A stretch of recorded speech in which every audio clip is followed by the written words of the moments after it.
Ուրեմն նամակը խմբակցությունների ղեկավար Հայկ Մամիջանյանին, Հայկ Կոնջորյանին, Սեյրան Օհանյանին, Անդրանիկ Քոչարյանին, Պարոնայք 2022 թվականի փետրվարի 10-ին ԱԺ քաղաքացիական պայմանագիր խմբակցության падգամավորների նախաձեռնությամբ ստեղծվել է 2020 թվականի սեպտեմբերի 27-ին սանձազերծված ռազմական գործողությունների 44-օրյա պատերազմի հանգամանքների ուսումնասիրման նպատակով ԱԺ քննիչ հանձնաժողով, որի նպատակն էր բացահայտել. Առաջին, 2020 թվականի սեպտեմբերի 27-ին ռազմական գործողությունների սանձազերծման նախադրյալները, պատճառներն ու պայմանները, պատերազմի ժամանակագրությունը, հայկական կողմի կրած կորուստները։ Երկրորդ, արձանագրված անհաջողությունների քաղաքական եւ ռազմական պատճառները եւ դրանց նպաստող պայմանները։ Երրորդ, պաշտպանության ոլորտի ղեկավարման եւ կառավարման համակարգը, պատերազմին նախորդող ժամանակահատվածում պաշտպանության ոլորտում սահմանված նախապատրաստական գործողությունների ընթացքը։ Չորրորդ, զինվորական ղեկավար մարմինների ու պաշտպանատար անձանց գործողությունների ընդունված որոշումների օպերատիվությունը, դրանց համապատասխանությունը եւ համարժեքությունը ստեղծված օպերատիվ ռազմական իրավիճակին։ Հինգերորդ, ռազմական գործողությունների ընթացքում եւ դրանից հետո հարուցված քրեական գործերում ռազմական իրադարձությունները հաստատող կամ հերքող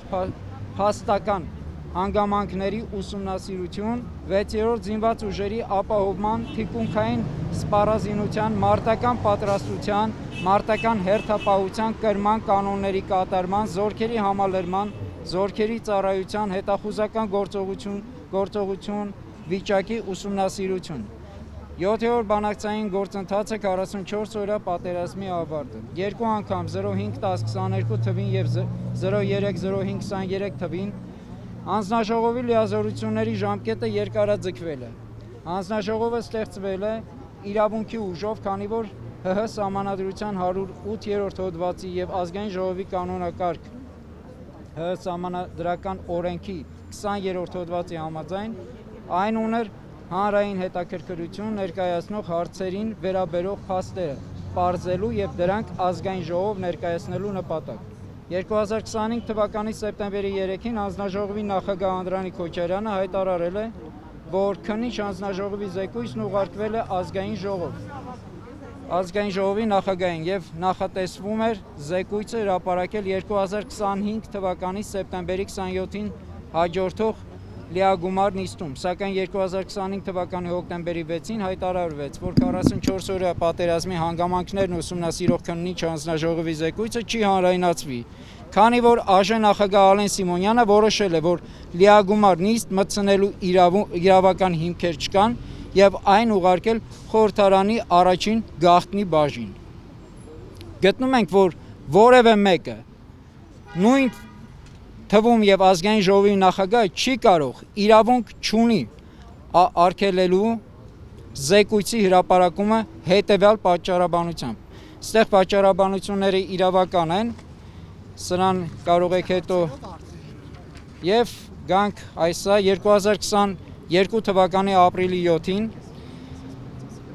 2020 թվականի սեպտեմբերի 27-ին Ադրբեջանի Հանրապետության կողմից սանձազերծված ռազմական գործողությունների հանգամանքներն ուսումնասիրող հանձնաժողովի մասին Հայաստանի Հանրապետության օրենքի եւ կից Հայաստանի Հանրապետության օրենքների նախագծի փաթեթի վերաբերյալ Հայաստանի Հանրապետության կառավարության առաջարկության մասին Հայաստանի Հանրապետության կառավարության համար 462L որոշմամբ անդրադարձ է կատարվել վերոգրյալ օրենքի նախագծին եւ առաջարկելով ձեռնպահ մնալ նախագծերի փաթեթի ընդունումից։ Ըստ էության կառավարությունը հիմնավորել է քննիչ հանձնաժողովի գործունեությունը եւ չի առարկել հանձնաժողովի գործունեության արդյունքների հրապարակելուն։ ՀՀ սահմանադրության 51-րդ հոդվածի համաձայն յուրաքանչյուր ոք ունի պետական եւ տեղական ինքնակառավարման մարմիններու ու պաշտոնատար անձանց գործունեության մասին տեղեկություններ ստանալու եւ փաստաթղթերին ծանոթանալու իրավունք։ Երկրորդ, տեղեկություններ ստանալու իրավունքը կարող է սահմանափակվել միայն օրենքով հանրային շահերի կամ այլոց հիմնական իրավունքների եւ ազատությունների պաշտպանության նպատակով։ Սահմանադրության Հայաստանի Հանրապետության Սահմանադրության 81-րդ հոդվածի 2-րդ մասի համաձայն հիմնական իրավունքների եւ ազատությունների սահմանափակումները չեն կարող գերազանցել Հայաստանի Հանրապետության միջազգային պայմանագրերով սահմանված սահմանափակումները։ Այսպիսով գտնում ենք, որ 44 օրյա պատերազմի եւ դրա հետևանքների վերաբերյալ ուսումնասիրություն կատարած հանձնաժողովի զեկույցը պետք է հրապարակվի, քանի որ a. Քննիչ հանձնաժողովը ստեղծվել է իրավունքի ուժով, b. Զեկույցում պետք է, որ ներկայացված լինեն հանրային հետաքրքրություն ներկայացնող հարցերին վերաբերվող փաստեր, g. Հանրային շահերից է բխում զեկույցի հրապարակումը։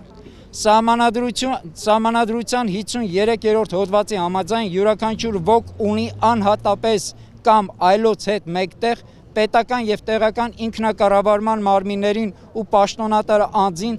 հանրագիր ներկայացնելու եւ ողջամիտ ժամկետում պատշաճ պատասխան տալու իրավունք։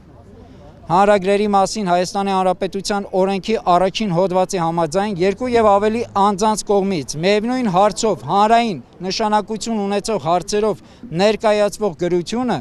կամ պետական եւ տեղական ինքնակառավարման մարմինների ու պաշտոնատար անձանց գործունեության թերությունների մասին հաղորդումը կամ պետական եւ տեղական ինքնակառավարման մարմինների ու պաշտոնատար անձանց գործունեության բարելավման տնտեսական, քաղաքական, սոցիալական եւ հասարակական կյանքի այլ ոլորտների վերաբերվող հարցերի կարգավորման կամ գործող իրավակարգավորումների կատարելագործման վերաբերյալ առաջարկությունը կոչվում է կոլեկտիվ հանրագիր։ Ելներով վերոգրալից ներկայացնում ենք ձեզ սույն հանրագիր եւ առաջարկում ազգային ժողովում բարձրաձայնել 2020 թվականի սեպտեմբերի 27-ին սանձազերծված ռազմական գործողությունների հանգամանքների ուսումնասիրման նպատակով ստեղծված քննիչ հանձնաժողովի զեկույցը հրապարակելու հարցը, պահանջել ազգային ժողովի նախագահից վերացնելու իր կարգադրությունը, զեկույցը գաղտնագրելու վերաբերյալ եւ հանրայնացնել հանձնաժողովի զեկույցը։ Ձեր կողմից սույն պահանջներին դրական ընթացք չտալը կամրապնդի հանրության մեջ տարածված կասկածը առ այն, որ իրականացվում է հանցագործությունները կոծկելու քաղաքականություն։ Ձեզ նույնպես։